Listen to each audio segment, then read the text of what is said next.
Hello, good morning students. बच्चों, previous videos में हमारी जो है ये फर्स्ट चैप्टर की रीड किया था हमने। ये हमारी फर्स्ट चैप्टर कंप्लीट हो चुका था।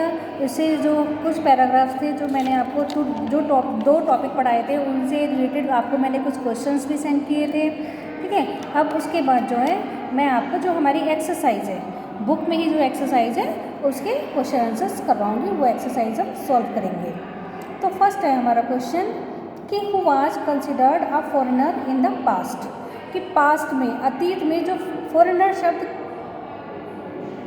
का क्या अर्थ था, किसको माना जाता था फॉरेनर। तो इसका आंसर है बच्चों कि any stranger who did not belong to a certain society और culture and was not a part of that particular village was regarded as a foreigner. तो यानी कि कोई भी अजनबी जो किसी एक निश्चित सोसाइटी से या संस्कृति, उसकी जो संस्कृति वगैरह है, कल्चर है, उसका पार्ट ना हो ऑफ दैट पर्टिकुलर विलेज, यानी किसी एक विशेष गांव का, किसी एक विशेष गांव का कोई व्यक्ति जो उसको बिलोंग नहीं करता है, उसकी सोसाइटी को और उसके कल्चर को, तो उसको क्या शब्द दिया जाता था? फॉरेनर। उसको क्या कहा जाता था?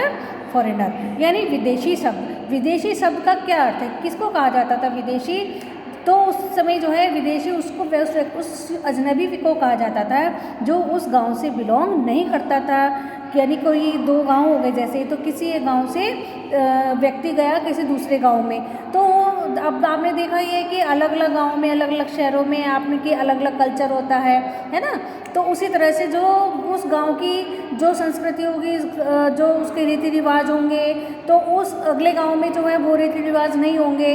तो जब वो उन रीति रिवाजों को नहीं मानेगा, तो जिस गांव में वो गया है, तो उस गांव के लिए जो दूसरे गांव से आने वाला अजनबी है जो व्यक्ति होगा, वो क्या कहलाया जाएगा?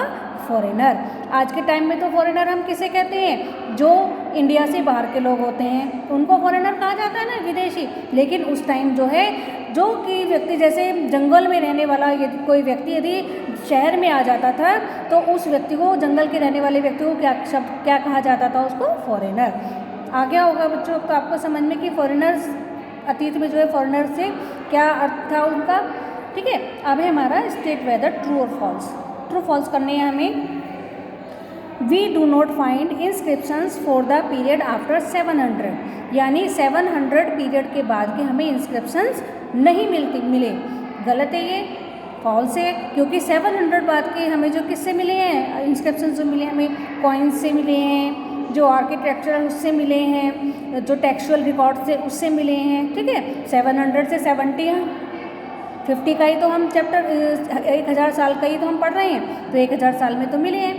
सेकेंड है the Marathas asserted their political importance during this period, यानी 700 से 1700 के बीच में मराठाओं ने जो है अपनी पॉलिटिकल इंपॉर्टेंस को काफ़ी बढ़ा दिया था, उसकी स्थापना की थी। तो ये ट्रू है।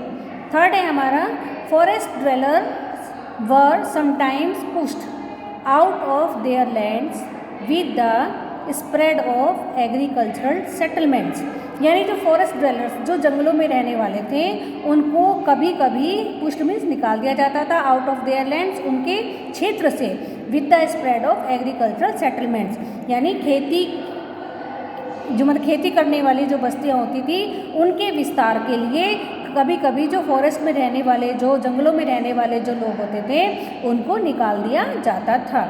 ये ट्रू है बच्चों। ठीक है, फोर्थ है हमारा सुल्तान गियासुद्दीन बलबन कंट्रोल्ड आसाम, मणिपुर एंड कश्मीर। तो सुल्तान गियासुद्दीन बलबन जो है आसाम, मणिपुर और कश्मीर का शासक था। नहीं, वो कहाँ, दिल्ली सल्तनत का था ना वो, और उसने अपने जो विस्तार किया था, कहाँ से कहा, बंगाल से लेकर उसने अफगानिस्तान तक किया था। ठीक है, नेक्स्ट है हमारे फिल इन द ब्लैंक्स। तो फर्स्ट है हमारा archives are places where are kept, यानी आर्काइव्स वो स्थान थे जहाँ पर क्या रखे जाते थे? मनुस्क्रिप्ट्स। जहाँ पर मनुस्क्रिप्ट्स रखे जाते थे वो क्या थे? अभिलेखागार। आर्काइव्स को हिंदी में क्या बोलते हैं? अभिलेखागार। Second, Ziauddin Barani was a 14th century chronicler. Ziauddin Barani जो था 14वीं शताब्दी का क्रॉनिकलर था, इतिहासकार था। थर्ड है potatoes, corn, chillies, T and coffee. ये बताया था ना मैंने आपको, जब चैप्टर रीड करवाया था तो उसमें बताया था मैंने कि जो पोटैटोज़, कॉर्न, चिलीज़, टी और कॉफ़ी ये जो है भारत की नहीं है। ये फसलें जब जो लोग आए थे भारत में तो वो लोग जो है इनको अपने साथ लेकर आए थे, फिर उन्होंने यहाँ पर इन फसलों को पैदा करना शुरू कर दिया था। तो ये इसका कि potatoes, corn, chillies, T and coffee were some of the new crops introduced into the subcontinent during this period। तो पोटैटो, कॉर्न और चिली जो थी ये इस समय की अपने उपमहाद्वीप में जो है आने वाली नई फसलें थी। कौन कौन सी थी? Potatoes, corn, chillies, T and coffee. Okay students.